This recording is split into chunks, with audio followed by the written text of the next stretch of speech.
Welcome back to another update, guys, on the Stock Investment Challenge. This is week 17. If you're new here, I'm your bro Taylor. And I'm your bro Ryan.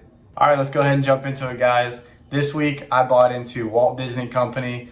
Pretty much everybody knows who Walt Disney is, especially if you have kids. But what you may not know is everything that Walt Disney owns. They don't just own Marvel, they also own 20th Century Fox. They own ABC. They basically own almost all of it, 80% stake in ESPN. They own, again, Marvel, Pixar. It's crazy. That's how they make a lot of their profits. And then they're getting into, they obviously have the roller coasters, and they're big parks like that, but they're also getting into the streaming space, and they have tons of room to grow there. So I know when I have kids. Yeah, it feels like there's a few giant companies, Disney being one of them, that are just starting to own everything. Yeah, for sure. So you look something up, you're like, oh, who owns this? And there's like 5 companies in the world, and Disney's one of them now. Yeah, and it seems like a lot of the big companies are buying into things that they're not even necessarily have anything to do with, just to kind of, if they buy someone that already knows what they're doing, they can just basically add that to the part of the company, and now they know what they're doing. So that's diversify a little bit more. Exactly. So Disney started to do that just like the others. So I see a ton of room for growth for this company, so I'm happy to buy. Yeah, for sure. And this week I bought into Rad Labs.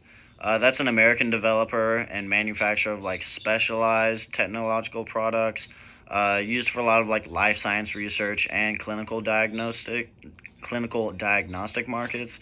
So you guys can hopefully see the market and the times we're in and everything for that. It's definitely been growing. It's a very high value stock, hundreds of dollars, the cost and everything.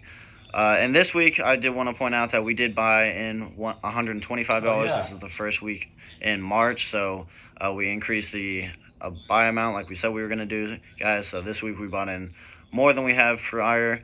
I'm pretty hopeful for this stock. A lot of analysts are, bullish on it. A lot of people are saying it's a strong buy. In fact, I'm hoping it continues in that trend.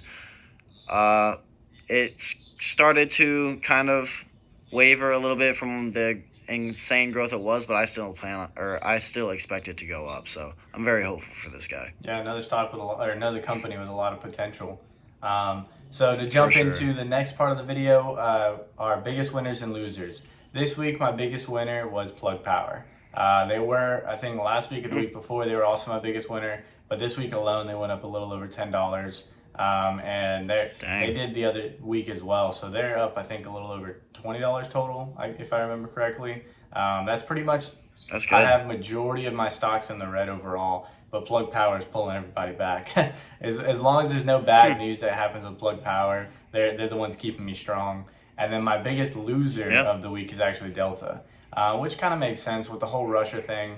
Oil prices are just going crazy, skyrocketing. I filled up in Florida, which usually isn't too expensive. Filled up for about $4 a gallon the other day, which sucked. That's the worst I've ever seen. It's not great. And obviously that hurts. Airlines with the gas prices going up, that means they're gonna have to get more expensive, or they're gonna have to cut their costs just to hit the same margins.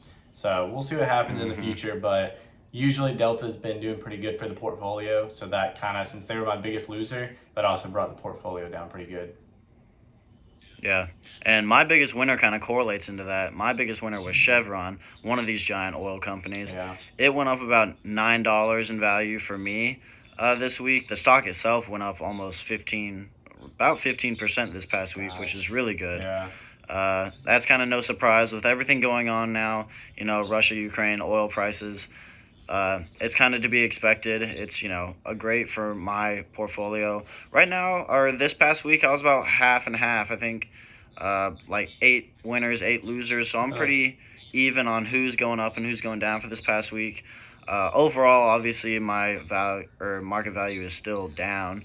My biggest loser being AVCT, or American Virtual Cloud Technologies. They've been my biggest loser for a while now.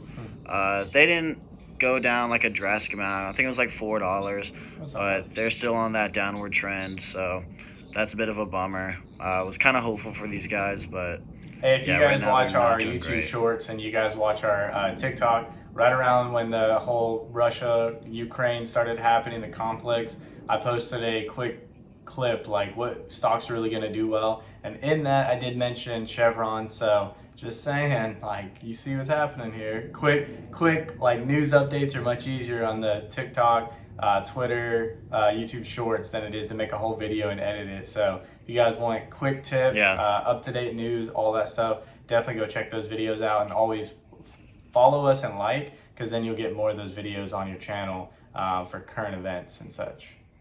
Yeah, we're trying to get all situated in this algorithm here, guys. You know, it's a struggle for sure, but you guys can help us out. But I've never heard so that's many people talk about the word algorithm until they got on social media. How people didn't even know what algorithm meant. That's all you hear about. Now make sure you don't mess up my algorithm. I'm like, oh my gosh. Yeah, it's the most important thing now. It's everyone's biggest deal. But that's what we bought into this week, and our biggest loser and winner. We'll go ahead and get into market value. My portfolio is doing a little bit better. Obviously, I'm still negative overall, but my market value is sitting at about $1,050.91. Okay.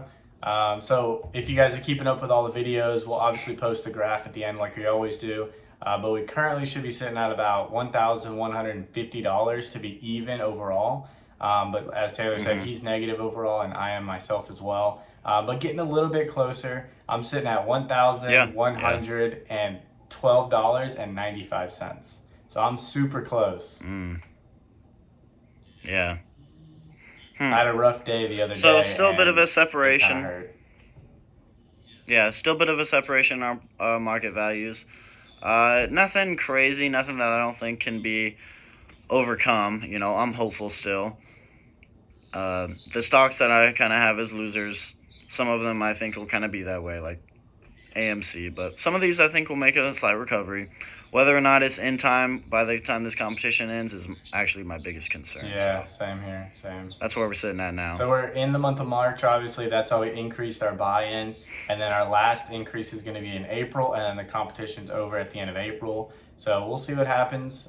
Still a good bit of time for the stocks to change. But honestly, we've been going so long, it's really not that far away anymore. We only have, 7, 8 more buy-ins, and it's over. It's all done. So pretty crazy something to like think. that. About 2 months left. Yeah, definitely crazy to think.